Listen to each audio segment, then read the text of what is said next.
Hello, this is Chris Passerini of SGD 172, and this is my final project, a science fiction lab I made.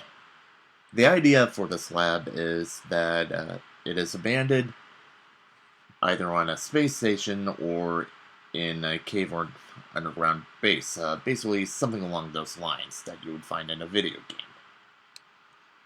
As you can see, there is a computer desk in the front, a table by the side that you could put your weapons or your equipment on, a door in the back so you can come and go as you please, laser grid defense systems to keep people out of the lab or away from the computers, and some tanks that the previous owner was experimenting with weaponized cubes.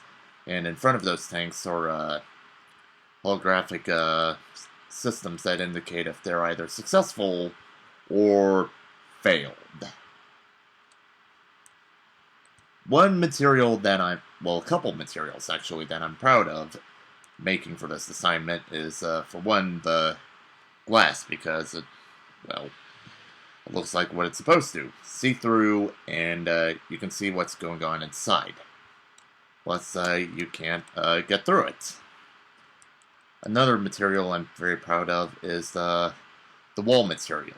It looks like a typical lab sort of thing with, tiles and holes for screws, and while at the same time, it clearly looks like a long time ago something broke out and caused a heavy amount of damage to whatever was being tested here, along with the people who were stationed here at one point.